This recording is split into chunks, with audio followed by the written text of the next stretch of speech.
കേരള രാഷ്ട്രീയ ചരിത്രത്തിൽ ഭരണകക്ഷിയായ സിപിഎമ്മിനെ ഇത്രത്തോളം പ്രതിരോധത്തിലാക്കിയ മറ്റൊരു സാമ്പത്തിക നിയമ പ്രതിസന്ധി അടുത്ത കാലത്തുണ്ടായിട്ടില്ല.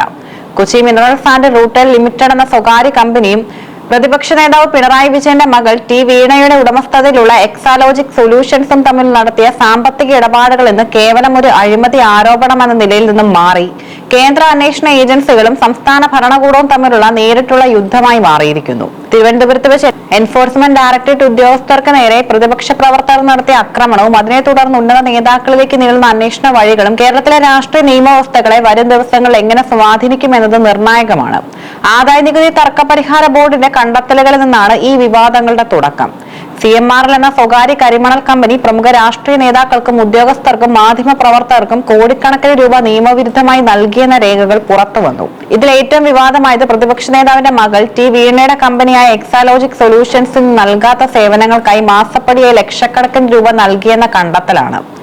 ഈ സാമ്പത്തിക ഇടപാടുകളിൽ കള്ളപ്പണം വെളുപ്പിക്കൽ നിരോധന നിയമപ്രകാരം പ്രഥമ ദൃഷ്ട്യാ കേസെടുക്കാൻ വകുപ്പുണ്ടെന്ന് കണ്ട എൻഫോഴ്സ്മെന്റ് ഡയറക്ടറേറ്റ് അന്വേഷണം ആരംഭിച്ചു. ഇതിന് മുന്നോടിയായി കേന്ദ്ര കോർപ്പറേറ്റ് കാര്യ മന്ത്രാലയത്തിന് കീഴിലുള്ള സീരിയസ് ഫ്രോഡ് ഇൻവെസ്റ്റിഗേഷൻ ഓഫീസും ഈ കേസിൽ വിശദമായ അന്വേഷണം നടത്തിവരികയാണ്. കേസിന്റെ അന്വേഷണവുമായി ബന്ധപ്പെട്ട തിരുവനന്തപുരത്തെ റെയ്ഡിനെതിരെ ED ഉദ്യോഗസ്ഥർക്ക് നേരെ CPM പ്രവർത്തകർ നടത്തിയ ആക്രമണം കേരളത്തെ ഞെട്ടിക്കുന്നതായിരുന്നു. പിണറായിയുടെ വസതിക്ക് സമീപം വെച്ചാണ് കേന്ദ്ര ഏജൻസിയുടെ ഉദ്യോഗസ്ഥരെ ഒരു സംഘം ആളുകൾ വളഞ്ഞിട്ട് ആക്രമിക്കുകയും അവർ സഞ്ചരിച്ച ഔദ്യോഗിക സ്വകാര്യ വാഹനങ്ങൾ തല്ലി തകർക്കുകയും ചെയ്തത്. സാധാരണയായി രാഷ്ട്രീയ ആക്രമണങ്ങളിൽ അണികളെ മാത്രം പ്രതികളാക്കി നേതാക്കൾ സുരക്ഷിത താവളങ്ങളിലേക്ക് മാറുന്ന പതിവ് രീതിയാണ് കേരളത്തിൽ കണ്ടുവരാറുള്ളത്. എന്നാൽ ഇത്തവണ ED കടുത്ത നിലപാടിലാണ്. ഈ ആക്രമണം യാദൃച്ഛികമായി സംഭവിച്ചതല്ലെന്നും കൃത്യമായ ആസൂത്രണത്തോടെയും ഉന്നത രാഷ്ട്രീയ നേതൃത്വത്തിന്റെ പ്രകോപനത്തോടെയും നിർദ്ദേശത്തോടെയുമാണ് നടന്നതെന്നുമാണ് EDയുടെ കണ്ടെത്തൽ. ആക്രമണത്തിന് ഇരയായ കേന്ദ്ര ഉദ്യോഗസ്ഥരുടെ സുരക്ഷ ഉറപ്പാക്കുന്നതിനൊപ്പം ആക്രമണത്തിന് പിന്നിലെ രാഷ്ട്രീയ ഗൂഢാലോചന പുറത്തു കൊണ്ടുവരാൻ ED ശക്തമായ നീക്കങ്ങൾ ആരംഭിച്ചു കഴിഞ്ഞു.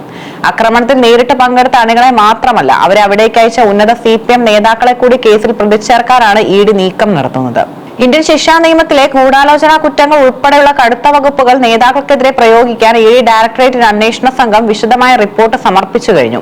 ആക്രമണ കേസിൽ അറസ്റ്റിലായ പ്രതികളുടെ വീടുകൾ CPMന്റെ പ്രാദേശിക ജില്ലാ നേതാക്കൾ കൂട്ടത്തോടെ സന്ദർശിക്കുന്നതും അവർക്ക് കടുത്ത നിയമ സാമ്പത്തിക സംരക്ഷണം ഉറപ്പാക്കുന്നതും EDയുടെ സംശയങ്ങൾക്ക് ബലം കൂട്ടുന്നു. പ്രതികളെ സംരക്ഷിക്കാൻ നേതൃത്വം കാട്ടുന്ന ഈ അമിതാവേശം അക്രമത്തിൽ അവർക്കുള്ള നേരിട്ടുള്ള പങ്കിന്റെ തെളിവാണെന്നാണ് അന്വേഷണ സംഘത്തിന്റെ വാദം. ഇതിന്റെ ഭാഗമായി CCTV ദൃശ്യങ്ങളും ഡിജിറ്റൽ തെളിവുകളും ED നേരിട്ട് ശേഖരിക്കാൻ തുടങ്ങിയതോടെ പല ഉന്നത നേതാക്കളുടെയും നെഞ്ചിടിപ്പ് വർദ്ധിച്ചിട്ടുണ്ട്. കേസിൽ അറസ്റ്റിലായ ആദ്യ 5 പ്രതികളുടെ ജാമ്യാപേക്ഷ തിരുവനന്തപുരം ജുഡീഷ്യൽ മജിസ്ട്രേറ്റ് കോടതി തള്ളിയത് സർക്കാരും CPMനും കനത്ത തിരിച്ചടിയായി. പ്രതികൾക്കായി വൻകിട അഭിഭാഷകരെ നിരത്തി ജാമ്യം നേടാനായിരുന്നു പാർട്ടിയുടെ ശ്രമം. ജാമ്യാപേക്ഷ തള്ളിക്കൊണ്ട് first class judicial magistrate Tani Mariam Jose നടത്തിയ നിരീക്ഷണങ്ങളും ശ്രദ്ധേയമാണ്. കേന്ദ്ര അന്വേഷണ ഏജൻസിയുടെ ഉദ്യോഗസ്ഥരെ ആക്രമിക്കുന്നത് അതീവ അപൂർവവും ഗുരുതരമായ കുറ്റകൃത്യമാണ്. ദൃശ്യമാധ്യമങ്ങളിലൂടെ പൊതുജനങ്ങൾ മുഴുവൻ കണ്ട ഈ അക്രമ സംഭവത്തിൽ പ്രതികൾ കിളവ് നൽകുന്നത് ജുഡീഷ്യറിയിൽ ജനങ്ങൾക്കുള്ള വിശ്വാസത്തെയും തകർക്കും. അഡീഷണൽ പ്രോസിക്യൂട്ടർ മനു ശക്തമായ വാദങ്ങളാണ് പ്രതികളുടെ ജാമ്യം നിഷേധിക്കുന്നതിലേക്ക് നയിച്ചത്. നിലവിൽ കേസിൽ 25-ലധികം പ്രതികൾ അറസ്റ്റിലായിട്ടുണ്ട്. സംഭവം അന്തർദേശീയ ദേശീയ തലത്തിൽ തന്നെ ചർച്ചയായതോടെ കേരള പോലീസിന്റെ നിഷ്ക്രിയത്വം വലിയ രീതിയിൽ വിമർശിക്കപ്പെട്ടു. പിണറായിയുടെ വീടിന് വെളിപ്പാടകലെ വെച്ച് ഒരു കേന്ദ്ര ഏജൻസി ആക്രമിക്കപ്പെട്ടിട്ടും കൃത്യമായി സുരക്ഷ ഒരുക്കാൻ പോലീസിന് കഴിഞ്ഞില്ലെന്നത് നാണക്കേടായി. ഈ സാഹചര്യത്തിൽ കേസിന്റെ ഗൗരവം കണക്കിലെടുത്ത് നിലവിലെ ലോക്കൽ പോലീസിന്റെ അന്വേഷണം മാറ്റി ഉയർന്ന റാങ്കിലുള്ള ഉദ്യോഗസ്ഥന്റെ നേതൃത്വത്തിൽ ഒരു പ്രത്യേക അന്വേഷണ സംഘത്തെ നിയോഗിക്കാൻ ആഭ്യന്തര വകുപ്പ് ആലോചിക്കുന്നുണ്ട്. കേന്ദ്ര ഏജൻസികളുടെ കൂടുതൽ കടുത്ത നടപടികളിൽ നിന്നും തടിയൂരാനുള്ള സംസ്ഥാന സർക്കാരിന്റെ ഒരു പ്രതിരോധ തന്ത്രം കൂടിയാണിത്. ED തങ്ങൾക്കെതിരെ അന്വേഷണം നടത്തുന്നത് തടയണമെന്നാവശ്യപ്പെട്ട് CMRL കമ്പനി ഹൈക്കോടതിയെ സമീപിച്ചിരിക്കുകയാണ്. തങ്ങൾക്കെതിരെ കേസെടുക്കാൻ EDക്ക് നിയമപരമായ അധികാരമില്ലെന്നും അതിന് SFIO റിപ്പോർട്ട് മാത്രം മാനദണ്ഡമാക്കാൻ കഴിയില്ലെന്നുമാണ് കമ്പനിയുടെ വാദം. എന്നാൽ സാമ്പത്തിക ക്രമക്കേടുകളും കള്ളപ്പണം വെളുപ്പിക്കലും നടന്നിട്ടുണ്ടെന്നതിന് വ്യക്തമായ തെളിവുകൾ ഉണ്ടെന്നും അന്വേഷണവുമായി മുന്നോട്ട് പോകാൻ തങ്ങൾ പൂർണ്ണമായി നിയമപരമായ അധികാരമുണ്ടെന്നും ED ഹൈക്കോടതിയെ അറിയിച്ചിട്ടുണ്ട്. ഹൈക്കോടതിയിൽ സിംഗിൾ ബെഞ്ച് ഈ ഹർജിയിൽ അന്തിമവിധി പറയുന്നതുവരെ കടുത്ത തുടർ നടപടിയിലേക്ക് കടക്കരുതെന്ന് EDക്ക് നിർദ്ദേശം നൽകി കഴിഞ്ഞു. സിംഗിൾ ബെഞ്ചിന്റെ മുൻ ഉത്തരവുകൾ സ്റ്റേ ചെയ്യണമെന്ന് CMRLന്റെ അപ്പീൽ ഡിവിഷണൽ ബെഞ്ച് നേരത്തെ തന്നെ തള്ളിയിരുന്നു. അതിനാൽ EDയുടെ അന്വേഷണത്തിന്റെ അടിത്തറ ഭദ്രമാണെന്ന് വ്യക്തമാകുന്നു. ഈ കേസിലെ ഏറ്റവും നിർണായകമായ വശം ഹൈക്കോടതിയിൽ CMRL നൽകിയ ഹർജിയിലെ വിധി എന്തുതന്നെയായാലും അത് പിണറായിയുടെ മകൾ ടി വീണയെ നേരിട്ട് ബാധിക്കില്ല എന്നുള്ളതാണ്.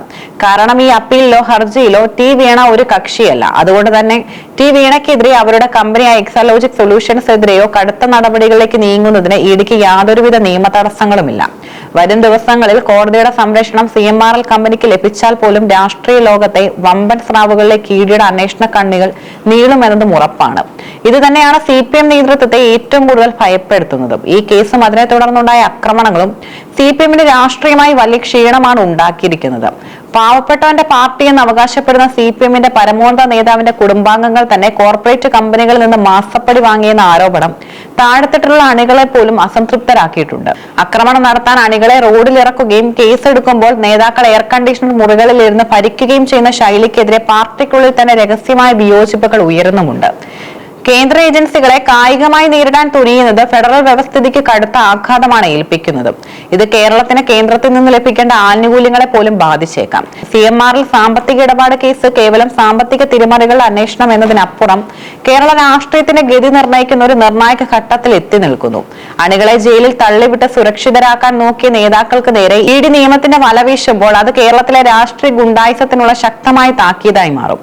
ഹൈക്കോടതിയുടെ വരാനിരിക്കുന്ന വിധിയും EDയുടെ അടുത്ത നീക്കങ്ങളും പിണറായിയുടെ കുടുംബാംഗങ്ങളിലേക്കും പാർട്ടിയിലെ ഉന്നതരിലേക്കും നീളുമ്പോൾ കേരളം വരും ദിവസങ്ങളിൽ വലിയ രാഷ്ട്രീയ കൊടുങ്കാറ്റുകൾക്കാണ് സാക്ഷ്യം വഹിക്കാൻ പോകുന്നത്. നിയമം അതിന്റെ വഴിക്ക് സഞ്ചരിക്കുമ്പോൾ വൻപൻ സ്രാവുകൾ വലയിലാകുമോ അതോ രാഷ്ട്രീയ ഒത്തുതീർപ്പുകളിൽ കേസ് ഒതുങ്ങുമോ എന്നത് മാത്രമാണ് ഇനി അറിയാനുള്ളത്.